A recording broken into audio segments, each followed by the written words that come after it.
세상이 소망 없는 나그네를 방황하고 헤매이며 정처없이 살아왔네.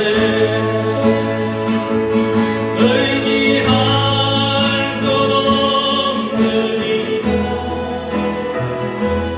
위로받고 살고 가서 세상 욕 따라가다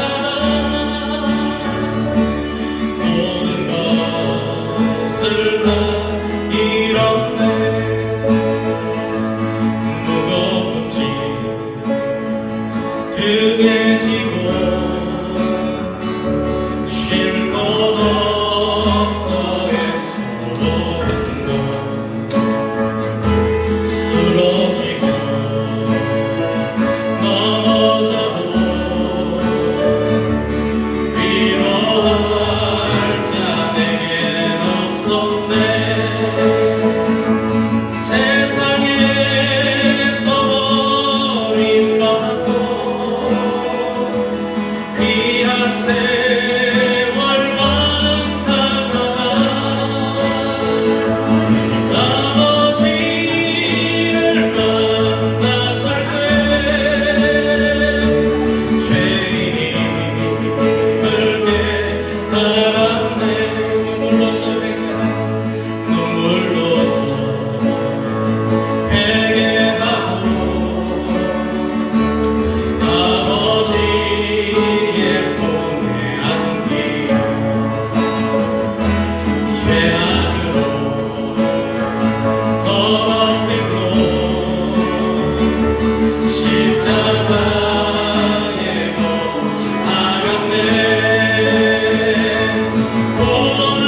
고난을 얻은 기쁨 세상에서 되리라. 영광의 길 허락하신 내 주 예수 찬양하네. 멀고만 이 세상 길 소망 없는 나그네 길 소망 없는 나그네 방황하고 헤매이며 정처없이 살아왔네. 정처없이 살아왔네. 의지할 것 없는 이모 의지할 것 없는 이모 위로받고 살고 가서 위로받고 살고 가서 세상 욕 따라가다 세상 욕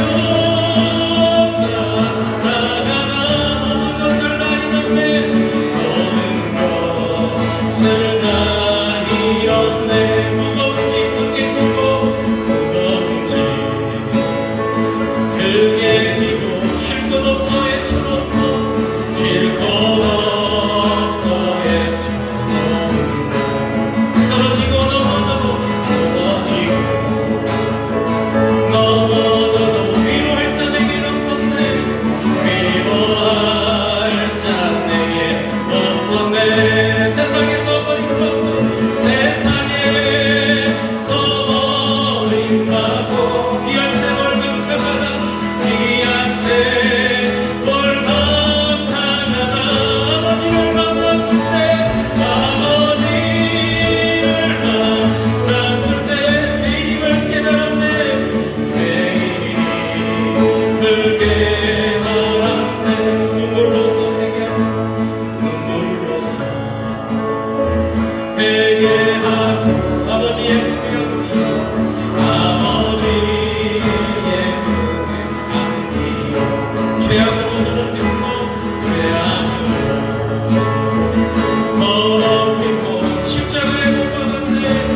십자가에 못 박았네. 구원하고 넘은 기쁨 구원함을 얻은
하나님께서 우리들로 하여금 예수를 영접케 하셔서 참으로 감사합니다.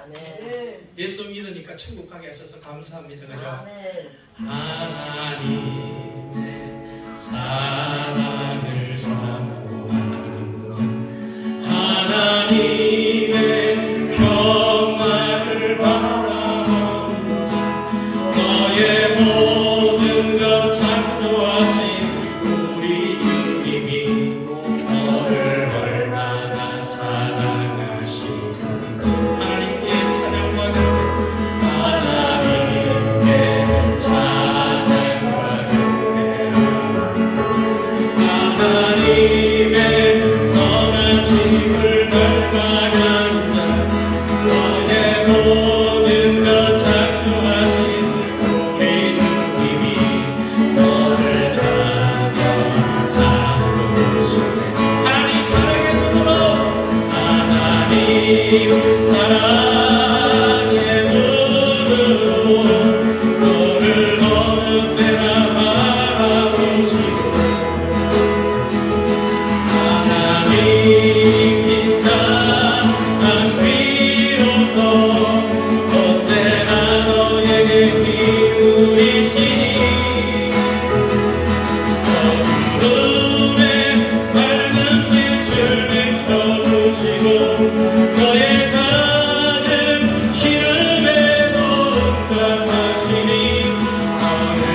시험에도 귀를 기울이신대요. 저도 한 번씩 기도가 안 되고 힘들 때 그런 기도를 합니다. 하나님, 나의 작은 신음도 듣고 계시죠? 나 이렇게 답답해 있는데 기도도 안 되는데 하나님 내 음성 듣고 계신 거 맞죠? 이렇게 물어보는 기도를 합니다. 하나님께서 우리의 기도를 듣고 계신대요. 여러분이 힘들 때 울부짖음 가운데 실험 가운데 하나님을 찾을 때 하나님께서 여러분의 음성에 귀를 기울이신대요. 믿으시기 바랍니다.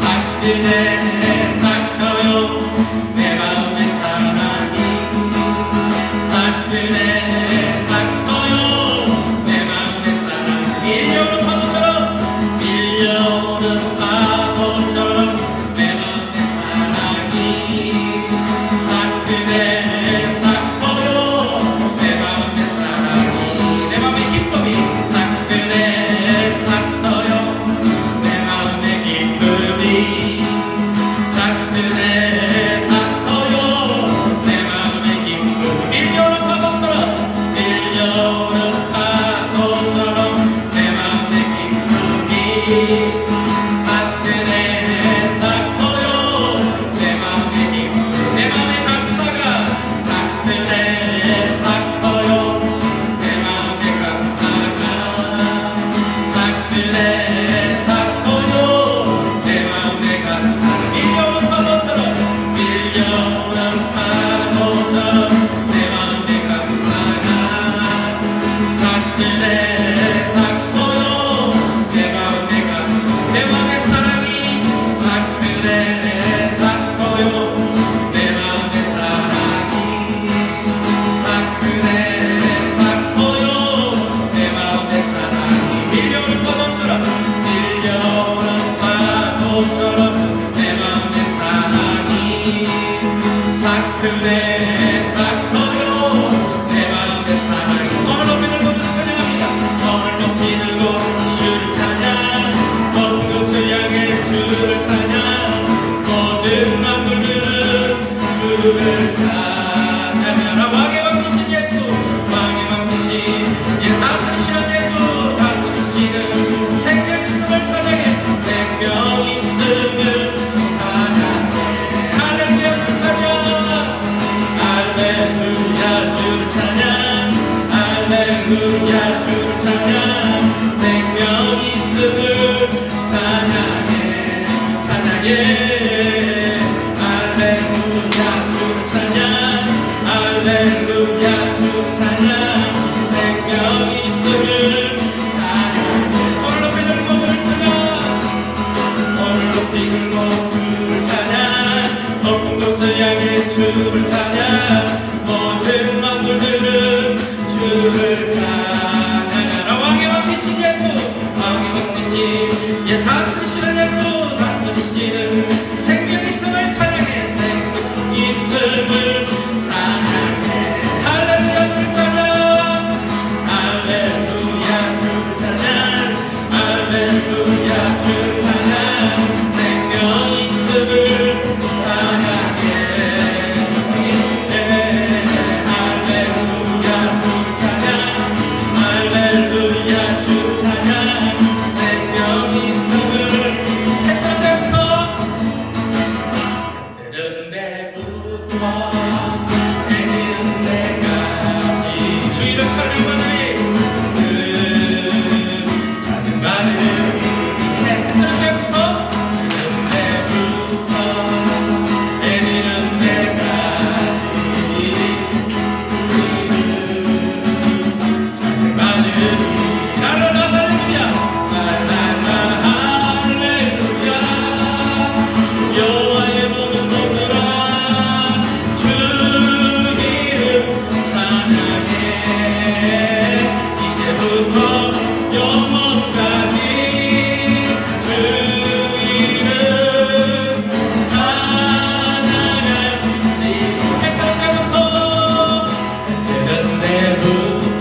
사람에게 이야기합시다. 널 사랑하지.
회개하라 천국이 가까이 왔느니라. 회개하라 천국이 가까이 왔느니라. 아멘. 마태복음 4장 17절 말씀입니다. 예수님은 30세 때부터 공생애를 시작하셨습니다. 30세 때부터 이제 사람들에게 복음을 전파하시고 그들과 생활하시고 제자를 키우기 시작하셨습니다. 레위 지파의 제사장 성막 봉사 시작 나이가 30세부터입니다. 이 말은 예수님께서 30세에 시작하셨다는 것은 제사장의 임무를 시작을 하셨다는 겁니다. 대제사장으로서의 임무를 예수님께서 시작하셨다는 겁니다. 예수님은 큰 대제사장이 되셔서 하나님과 인간 사이의 중보의 사명을 감당하셨다는 것입니다. 예수님이 등장하시기 전에 보면 먼저 왔던 자가 세례 요한입니다. 요한이 와서 먼저 메시아의 길을 예비했다는 것입니다. 이는 왕이 행차하기 전에 왕이 평탄한 길을 갈 수 있도록 준비하는 것 같다는 것입니다. 세례 요한은 사람들에게 강하게 회개의 메시지를 전함으로 그리스도의 통치가 임박했음을 선포했습니다. 그는 회개를 통해서 천국이 가까이 임했음을 선포하면서 동시에 임박한 심판을 선포했다는 것입니다. 여러분, 구원과 심판의 역사는 동시에 이루어집니다.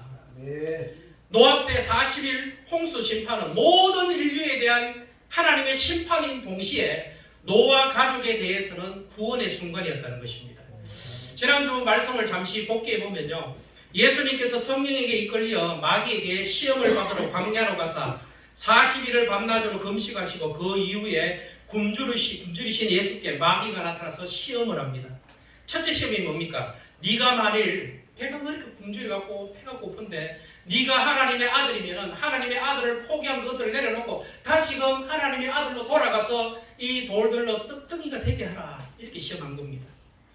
거기에 대해서 예수님은 기록되었으되 사람이 떡으로만 살 것이 아니요 하나님의 말씀으로 나오는 모든 말씀으로 살 것이라 하였느니라 라고 하나님의 말씀에 순종하심을 보여줍니다. 예수님은 자신의 권위와 능력을 모두 내려놓고 이 땅에 낮고 낮은 모습으로 자신을 비워 종의 형상으로 오셨습니다. 그 예수님께 마귀는 돌을 떡으로 만들어 먹으라면서 신적 권위와 능력을 회복하여 돌아가라고 유혹했다는 것입니다. 그리고 둘째 시험이 뭐냐면요, 마귀가 예수를 거룩한 성으로 데려다가 성전 꼭대기에 세우고 이르되 네가 만일 하나님의 아들이거든 여기서 뛰어내려라, 높은 성전 꼭대기에 올라가서 네가 하나님의 아들이면 뛰어내려라 하면서 성경 말씀을 인용합니다. 시편 91편 11절 12절 말씀을 인용해서 마귀가 하는 말이 기록되었으되 그가 너를 위하여 그의 사자들을 명하시리니 그들이 손으로 너를 받들어 발이 돌에 부딪히지 않게 하리로다 하였느니라. 성경 구절을 인용하면서 마귀가 예수님을 시험하는 거예요. 뛰어내리라. 그때 이 시험은 어떤 시험이냐면요, 전능하신 하나님을 시험하는 거예요. 하나님께서는 예수님께서 세례받으시고 물에서 올라오실 때 하신 말씀이 뭡니까? 이는 나의 사랑하는 아들이다. 독생자 예수를 하나님께서 사랑하시는 줄 아는 겁니다. 그리고 하나님께서 예수님이 세례를 받으시고 물에 올라오실 때 내 기뻐하는 자다, 이렇게 말씀하셨습니다. 예수님은 하나님이 사랑하시는 독생자이십니다. 마귀의 시험은 이러하다는 것입니다. 높은 곳에서 뛰어내리라. 그리고 마귀는 하나님이 사자들을 명해서 예수님을 받들지 않는 것을 내가 보겠다는 겁니다. 하나님도 이 땅에 신직 권위를 내려놓고 종의 모습으로 오신 예수님을 향해서 예수님이 성전국에서 뛰어내릴 때 아이고 내 독생자가 죽겠구나. 사자들을 명하여 발을 받드는지 마귀가 보겠다는 거예요. 하나님을 시험하겠다는 거예요. 하나님은 정말 사람을 사랑하는 거 맞습니까? 정말 사람을 사랑해서 독생자를 보낸 게 맞습니까? 그러면은 이 독생자가 성전에서 뛰어내리면 내가 한번 보겠습니다. 정말 당신이 당신의 독생자까지도 포기하는지를, 그런 의미라는 것입니다. 이에 대하여 예수님은 역시 하나님의 말씀으로 대답하십니다. 기록되었으되 주 너의 하나님을 시험하지 마라. 하나님을 시험코자 하는 마귀에게 하나님을 시험하지 말라고 하는 것입니다. 그리고 마지막 셋째로 시험이 마귀가 예수님을 지극히 높은 산으로 데리고 가서 천하 만국과 그 영광을 보여주면서 하는 말이 만일 네가 내게 엎드려 경배하면 이 모든 것을 네게 주리라. 이에 예수께서 하시는 말씀이 사탄아 물러가라. 기록되었으되 주 너의 하나님께 경배하고 다만 그를 섬기라 하였느니라 하고 신명기 6장 13절 말씀을 인용하여 말씀하십니다. 천하 만국의 영광은 마귀의 것이 아니에요. 온 천하 만물과 그 모든 영광은 오직 하나님의 것이라는 것입니다. 그래서 예수님께서는 우리는 다만 하나님을 경배하는 존재다. 우리는 다만 하나님을 섬기는 자일 뿐이라는 신명기 말씀을 인용하셨다는 것입니다. 이에 마귀는 떠나고 천사들이 나와 수종 들었다고 성경은 이야기합니다. 그리고 그 이후의 스토리가 성경에 보면 어떻게 되냐면요, 세례 요한이 잡혀 들어갑니다. 그리고 그 소리를 들으시고 예수님께서는 갈릴리로 물러가셨다가 가버나움에 가셔서 사셨다고 이야기합니다.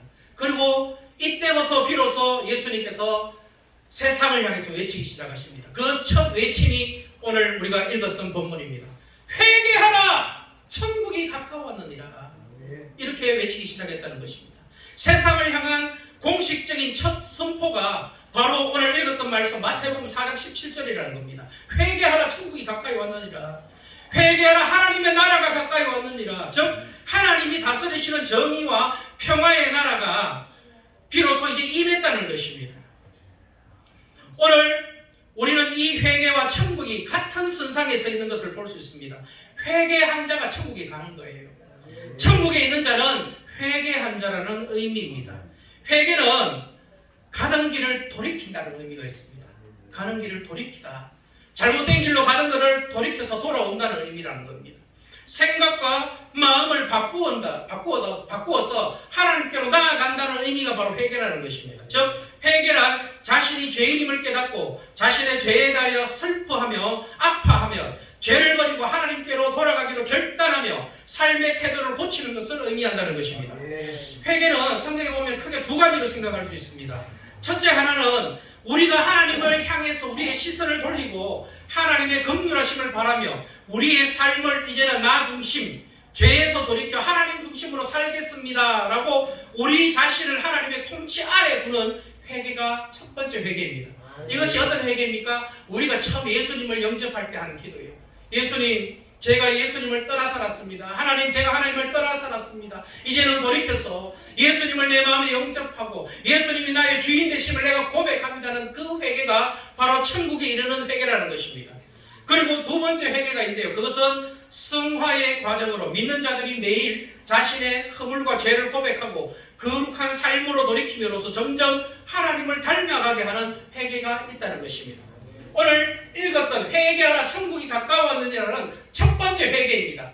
천국에 가게 되는 회개, 세상을 향해서 다가가는 발걸음을 돌이켜서 하나님께로 향해서 하나님 나를 구원해 주세요, 하나님이 나의 구원자십니다 하는 그 회개를 이야기한다는 것입니다. 하나님을 알지 못하고 그렇게 살던 영혼들이, 하나님을 떠나 살던 영혼들이 예수님께 나오면은 구원을 받는다는 것입니다. 예수 이름을 부르면요, 귀신이 떠나가고 병이 떠나가고 약한 것들이 고침을 받는다고 성경이 이야기합니다. 오늘 우리의 삶에 그런 증거가 없을지라도 우리의 입술의 고백은 믿습니다는 고백이 여러분의 고백이 되시기를 소망합니다.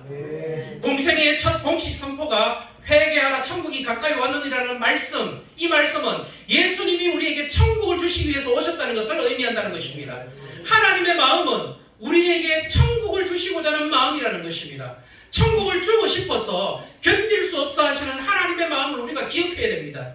우리들을 위하여 하늘 보좌를 버리시고 이 땅에 천하디 천한 종의 몸으로 오신 예수님을 향하여 내 기뻐하는 자다.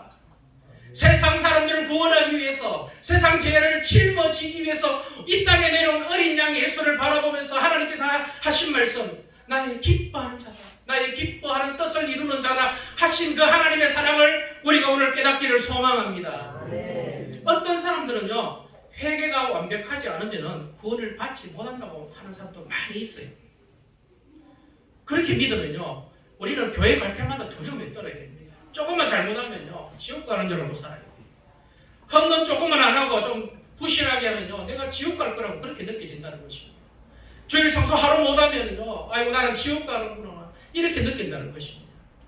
그래서 어떤 사람들이 회개가 완벽하지 않으면 구원을 받지 못한다는 이 말을 우리는 멀리해야 된다는 것입니다.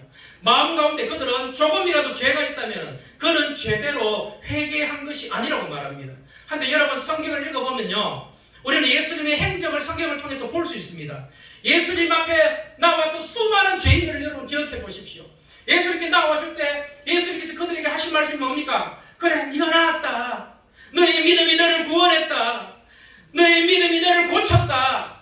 너는 죄사함을 받았다. 이렇게 예수님께서 말씀하실 때 성경 어디에 그들이 어릴 때부터 지었던 모든 죄를 회개하고 뉘우치고 통해 잡아오겠다는 그런 내용이 어디 나옵니까? 그냥 간절한 마음 하나, 오늘 나의 병 고침을 원합니다, 내가 병 낫기를 원합니다, 그 간절함 하나로 나와서 예수님 나를 불쌍히 여겨주세요 할 때 예수님께서 네 병이 나았다, 네가 구원을 받았다, 네가 죄사함을 받았다, 이렇게 말씀하셨다는 것입니다. 언제 예수님께서 조그만 죄만 있어도 구원받지 못하니까 너네들은 나를 믿으려면 저 산으로 올라가고 적어도 30일 이상은 금식하면서 옛날부터 있었던 찌끄러지와 같은 죄까지 다 회개 안 하면 너희들 지옥 간다고 말씀한 적이 있습니까? 없습니다. 예수님께 나오는 자, 예수님 앞에 나와서 그 옷자락을 붙드는 자, 예수님 앞에 나와서 주 예수여 나를 불쌍히 여기소서 부르짖는 자를 예수님께서 구원하셨다는 거예요. 이 땅에서 의인은 하나도 없고 완벽한 자가 없다는 것을 우리는 인정해야 됩니다. 그러므로 완벽한 회개도 없다는 거예요. 그냥 예수님의 옷자락을 만졌던 그 여자는 나음을 입었고 구원을 받았다는 것입니다. 뽕나무에 올라갔던 삭개오, 예수님의 눈에 띄니까 내려오너라, 내가 오늘 너와 함께 유하여야 되겠다, 예수님과 함께 동거했다는 것입니다. 예수님의 이름을 부르니 예수님의 구원이 그들에게 임했다는 것입니다. 회개란 것은 하나님을 떠나 살던 사람들이 하나님께로 마음을 돌리는 것을 의미합니다. 하나님께로 돌아가는 영혼은 사는 겁니다. 하나님은 하나님 앞으로 나오는 영혼들을 간절히 찾으시는 좋으신 하나님임을 믿으시길 바랍니다. 하나님은 떠났던 영혼들이 돌아오기를 오매 불만 기다리시는 사랑이 많으신 하나님이십니다. 이사야 44장 22절에 보면요, 내가 네 허물을 빽빽한 구름같이 네 죄를 안개같이 없이 하였으니 너는 내게로 돌아오라, 내가 너를 구속하였습니다. 이사야 55장 7절에 악인은 그의 길을, 불의한 자는 그의 생각을 버리고 여호와께로 돌아오라, 그리하면 그가 긍휼을 여기시리니 우리 하나님께로 돌아오라, 그가 너그럽게 용서하시리라. 그가 너그럽게 용서하시리라. 말라기 3장 7절에 그런즉 내게로 돌아오라, 그리하면 나도 너희에게로 돌아가리라. 아모스 5장 4절에 여호와께서 이스라엘 족속에게 이와 같이 말씀하시기를 너희는 나를 찾으라, 그리하면 살리라. 호세아 선지자는 이야기합니다. 오라, 우리가 여호와께로 돌아가자. 여호와께서 우리를 찢으셨으나 도로 낫게 하실 것이요 우리를 치셨으나 사매어 주실 것이다. 하나님께로 돌아가 그 하나님의 얼굴을 보아하는 자는 구원을 받는다는 것입니다. 예수님의 이름을 부르는 자는 구원을 받습니다. 주께로 돌아가는 자는 회개하는 자요 천국이 임하는 자입니다. 우리가 잘 아는 탕자의 이야기를 보면요, 우리가 바라보는 것들과 하나님이 바라보시고 하나님이 평가하시는 것은 틀리다는 것을 우리는 알 수 있습니다. 탕자 이야기가 어떤 것입니까? 유산을 상속받아서 먼저 멀리 아버지를 떠나 가서 재산을 탕진하면서 허랑방탕하게 살던 아들이 있습니다. 죽을 고생을 해요. 재산을 다 탕진하니까 먹을 거 없어서 쩔쩔 굶다가 굶어 죽을 형편에 처했습니다. 한데 그 아들에 향한 아버지의 마음은 무엇입니까? 돌아오라, 돌아오라, 내 아들 돌아오라 하는 게 아버지의 마음이라는 것입니다. 여러분, 타락하여 하나님을 떠났던 인간들을 향한 하나님의 마음도 그러하다는 것입니다. 돌아오라는 거예요. 읽었던 성경 말씀 내게로 돌아오라는 거예요. 왜냐하면요, 어떤 피조물과 다르게 우리는 하나님의 형상대로 창조되었기 때문입니다. 세상 어떤 피조물이 하나님의 형상대로 창조되었습니까? 오로지 우리 인간만이 하나님의 형상대로 창조되었습니다. 그리고 하나님께서는 우리 코에 자신의 생기를 불어넣으셔서 우리를 살리셨다는 것입니다. 우리는 특별한 존재라는 거예요. 우리는 하나님이 특별히 사랑하는 존재라는 것을 여러분 기억하십시오. 탕자가 집으로 돌아가 아들이 아니라 아버지의 품꾼으로 서달라고 해서 굶어 죽는 것을 면하여야 되겠다 생각하고 집으로 돌아갔을 때 아버지가 하는 행동이 뭡니까? 저 멀리서 아버지가 쫙 뛰어옵니다. 아들아! 날마다 어디를 보고 바라보고 있는 거예요? 저 산동성 너미에 머리 같은 게 뭐나 올라오는 걸 보고 있는 거예요. 집 나간 내 아들이 돌아오는 걸 아버지가 기다려 있었다는 거예요. 그래서 돌아온 탕자를 바라보고 아버지가 맨 먼저 했던 게 쫓아갔다는 거예요. 쫓아가서 내 아들이라고 안아줬다는 것입니다. 그리고 목을 안고 입을 맞추었다고 성경은 이야기합니다. 이때 그 아버지가 너 이제 네 죄를 네가 알겠다 이렇게 묻지 않았다는 거예요. 그냥 돌아온 그 아들이 너무나 감사한 것뿐이었다는 것입니다. 무조건적인 자식에 대한 사랑입니다. 그리고 가장 좋은 옷을 입혀주었습니다. 그것은 존귀한 아들의 신분임을 인정한다는 것입니다. 그리고 손에 가락지를 끼우고 실을 신겼습니다. 그것은 상속권과 권위를 부여했음을 의미합니다. 그리고 살찐 송아지를 잡아서 잔치를 베풀면서 선포하기를 이 내 아들은 죽었다가 다시 살아나시며 내가 잃었다가 다시 얻었노라. 품꾼의 하나로 나는 이제 종으로 살아야 되겠다. 나는 이제 종으로 아버지 집에 가서 밥이라도 먹고 살아야겠다. 돌아온 아들에게 아버지는 그를 여전히 아들로 인정하시고 받아주었다고 이야기한다는 것입니다. 잃어버렸던 아들이 돌아와 기쁨을 이기지 못하여 잔치를 베풀었다고 성경은 이야기합니다. 아들은 종의 모습으로 돌아갔는데 나는 이제 아버지 종으로 살아야겠다. 종의 모습으로 돌아갔는데 아버지는 그를 아들로 자식으로 다시 받아주었다는 것입니다. 우리가 예전에 많이 불렀던 복음성가에 보면요, 이런 가사가 있어요. 세상에서 방황할 때 나 주님을 몰랐네. 내 맘대로 고집하며 온갖 죄를 저질렀네. 예수여 이제인가 용서받을 수 있나요? 벌레만도 못한 내가 용서받을 수 있나요? 우리가 하나님 앞에 나아갈 때 하나님 나는 벌레 같은 존재입니다.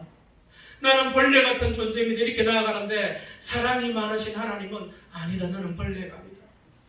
너는 나의 사랑하는 자녀라고 우리를 품어주셨다는 것입니다.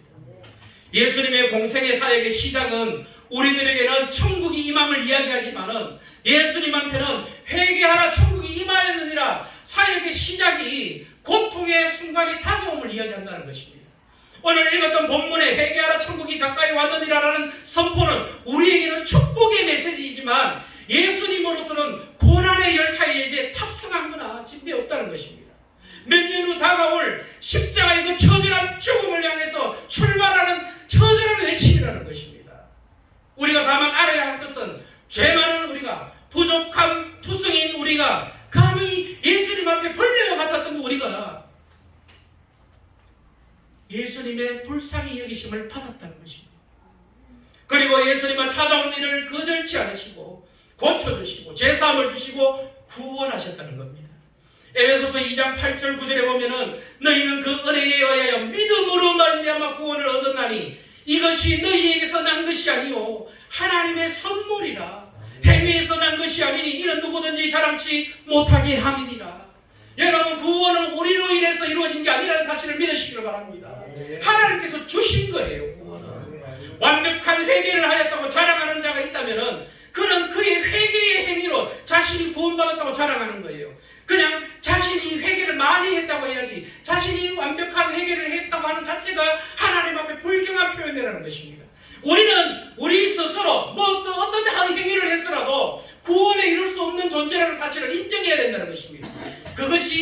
성경 율법이 하는 얘기입니다. 모든 사람이 죄를 범했는데 너희들의 의로는 절대 하나님께로 나아갈 수 없다. 너희의 착한 행실로는 절대 구원받을 수 없다는 것이 율법이 이르는 바이라는 것입니다. 믿음으로 구원받는다는 말에는 구원에 나의 의로움이 없다라는 뜻이 내포되어 있다는 것입니다. 야고보서에 보면요, 행위가 없는 믿음은 죽은 믿음이라는 말이 있습니다. 우리가 잘 받아들여야 됩니다. 당연한 말이잖아요. 행위가 없는 믿음은 참된 믿음이 아니다. 당연한 말이에요. 진정한 믿음은 행위를 동반한다는 말은 당연한 말입니다. 믿음에는 합당한 열매가 있어야 합니다. 이게 당연한 말입니다. 하지만 행위가 없는 믿음은 죽은 믿음이기에, 행위가 없는 자는 진정한 회개가 아니기에 여전히 죄 가운데 있고 구원받을 수 없다라고 하는 말은 틀린 말이라는 거예요. 좀 이상하게 들릴 수도 있습니다. 예를 한번 들어보겠습니다. 잘 들어보시길 바랍니다. 여러분, 우리는 자녀된 모습으로 우리를 낳아주신 부모님을 사랑하여야 합니다. 맞습니까? 부모님을 사랑해야죠. 당연한 이야기입니다. 한데 우리가 부모님을 사랑한다면 거기에는 말뿐이 아닌 행위가 있어야 됩니다. 맞죠? 맞죠. 부모님을 사랑한다면서 전화 한 통 안 하고 부모님을 봉양도 안 하면 사랑하는 게 아닌 게 당연하잖아요. 부모님을 사랑한다는 말 속에는 행위가 있어야 됩니다. 당연하다는 얘기입니다. 사랑은 행위가 동반되어야 합니다. 당연한 이야기입니다. 하지만 우리가 부모님을 향한 사랑에 우리의 행위가 부족하다고 우리가 자녀가 아닌 거예요? 아니라는 거예요. 자식이 좀 불효해도 자식이 맞아요, 아니에요? 맞다는 거예요. 우리가 이 사실을 잘 받아들여야 됩니다. 우리가 부모님을 공경하고 사랑하는데 행위가 부족할지라도 부모님은 자식을 사랑한다는 거예요. 부모님은 자식을 품어준다는 거예요. 부모님은 자식을 용서해 준다는 거예요. 좀 부족한 자식일지라도 부모님은 자식을 사랑해 주신다는 거예요. 여러분, 하나님은 우리를 구원하셨습니다. 한데 우리를 단순히 내가 너를 구원하겠다, 구원자로 불렀다는 그 의미를 벗어난 하나님의 사랑의 행위가 있습니다. 그것이 뭐냐면 나는 너를 사랑해서 구원하는데 나는 너를 자녀 삼았다는 거죠. 여러분, 이 자녀 삼았다는 말 속에는 우리의 부족함도 용서하신다는 하나님의 말씀의 뜻이 들어있다는 것입니다. 행위가 없는 믿음은 죽은 믿음이라는 말은 당연하다는 겁니다. 하지만 우리가 알아야 할 것은 부모의 사랑은 무조건적인 사랑이라는 것입니다. 하나님이 우리를 자녀 삼으실 때 그곳에는 하나님의 무조건적인 사랑이 있었다는 거예요. 회개하라, 천국이 가까이 왔느니라는 말씀 속에는 예수님을 이 땅에 보내시어 죽게 하시고 그 대속함으로 말미암아 우리를 구원하자는 하나님의 마음이 들어있다는 것입니다. 내가 이만큼 너희들을 사랑한다 하는 하나님의 마음이 그 안에 들어있다는 거예요. 내가 너희들에게 천국을 주고 싶어서, 하나님의 나라를 주고 싶어서, 내가 너희들과 함께 있고 싶어서 견딜 수 없구나 하는 하나님의 마음이 그 말씀 속에 들어있다는 것입니다. 여러분, 믿음이 좀 흔들려도 괜찮아요. 여러분, 오늘 내가 뭔가 하나님을 좀 부족하다고 느낄지라도 괜찮아요. 여러분의 믿음의 충분함을 보고 하나님이 구원하지 않았다는 거예요. 여러분이 부족할 때에, 여러분이 연약할 때에 하나님께서 여러분의 모습이 보니까 구원받을 만한 아무것도 없을 때 여러분을 불쌍히 여기셔서 자녀 삼으셨다. 이 자녀 삼으셨다는 말 속에 구원이 들어있는 거예요. 하나님의 나라가 들어있는 거예요. 하나님께서 주시는 축복이 들어있는 거예요. 그냥 돌이켜 주의 이름을 부르는 자를 자녀 삼으시고 천국을 주시고자 하는 하나님의 강권적인 사랑이 우리를 구원으로 이끌으셨다는 것을 믿으시기를 바랍니다. 하나님의 은혜로 나는 자녀가 되었고 천국을 소유하였으며 속히 이제는 하나님의 나라가 저 하늘나라 천국에 가고 싶다는 그런 마음이 여러분의 열망이 되기를 소망합니다. 이제는 이 땅의 것들을 내려놓고 하나님, 내가 이제 저 하나님의 나라, 내가 가야 될 나라, 내가 죽으면 가야 될 그 나라를 내가 갈망합니다 하는 기도가 여러분의 기도가 되기를 소망합니다. 하나님, 자고 일어나면은 하나님 나라 천국이었으면 좋겠다는 기도가 여러분의 기도가 되기를 소망합니다. 이 사순절 기간을 보내는 우리에게 하나님의 한없는 사랑이 충만하게 임하시기를 축복합니다. 하늘에 계신 우리 아버지, 이 땅에 우리가 의지할 것이 없습니다 라는 고백이 여러분의 고백이 되기를 소망합니다.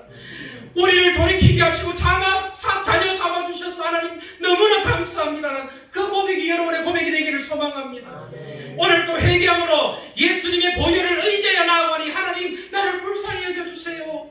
날마다 우리 자신을 돌아 돌아보아 회개함으로 점점 더 순결하고 깨끗한 영혼으로 하나님 앞에 서게 해 주십시오 하는 기도가 여러분의 기도가 다 되시기를 거룩하신 예수님의 이름으로 기도합니다. 아멘.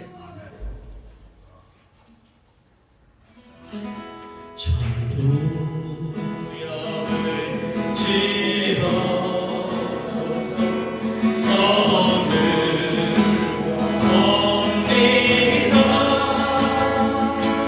주 나를 환대하시며 아버지가 내 죄를 씻기 위하여 내 죄를 씻기 위해 피 흘려 주시니 피 흘려 주시니 고백해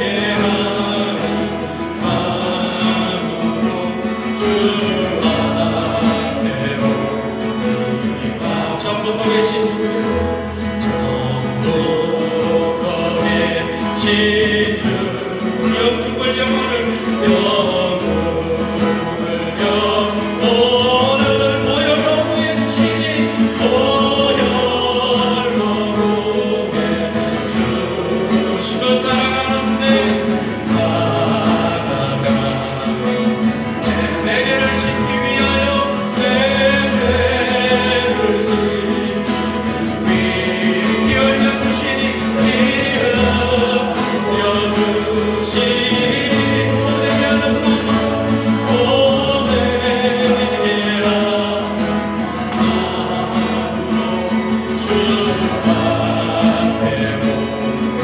나 예수 의지함으로 예수의 지하 성문을 받아서 금문을 받아서 주님께 구하고서 주님께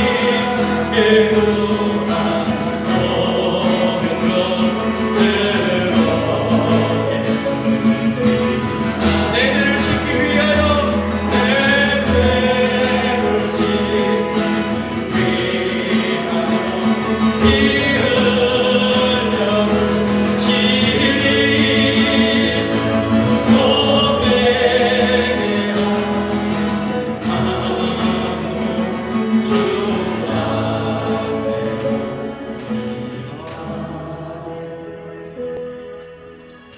우리가 하나님 앞으로 돌이켰을 때 예수님을 내 마음에 영접합니다. 나를 다스려 주시옵소서 고백했을 때 하나님 우리를 자녀 삼아 주셔서 감사합니다. 영원한 하나님의 나라 천국을 소유하게 하셔서 감사합니다. 하나님의 자녀로 살아가게 하시고 자녀의 권세를 가지고 이 땅을 살아가게 하셔서 감사합니다. 이 시간도 귀한 예물을 하나님 앞에 드렸습니다. 이 예물이 하나님의 영광을 위해서 귀하고 아름답게 사용될 수 있도록 하나님 도와주시옵소서. 세계 만방국국에서 하나님의 복음을 전가하는 우리 선교사님들을 지켜주시고 그 가정들을 지켜주시고 보호하여 주시옵소서. 하나님의 말씀을 외칠 때 살아있어 운동력이 있는 하나님의 말씀이 듣는 자들이 심령을 쪼개는 귀한 역사들을 그들이 눈으로 아버지 하나님 볼 수 있도록 도와주시옵소서. 이 마지막 때에 아버지 하나님여 회개하라 천국이 가까웠느니라. 오늘도 이 세상에 믿지 않은 많은 자들을 향해서 외치는 예수님의 음성을 기억합니다. 하나님 먼저 우리가 회개함으로 하나님의 자녀가 되게 하셔서 감사합니다. 남은 우리의 생애가 감사함으로 하나님께 아름답게 드릴 수 있도록 하나님 도와주시옵소서. 날마다 자고 일어나면 천국이 되기를 소망한다는 기도가 우리의 기도가 될 수 있도록 하나님 도와주시옵소서. 오늘 이 시간에도 하나님 의로운 오른손으로 능력의 손으로 우리를 붙잡아 주셔서 마지막까지 힘있게 하나님을 예배하는 인생 다 될 수 있도록 도와주시옵소서. 감사드리며 예수님 이름으로 기도합니다. 아멘.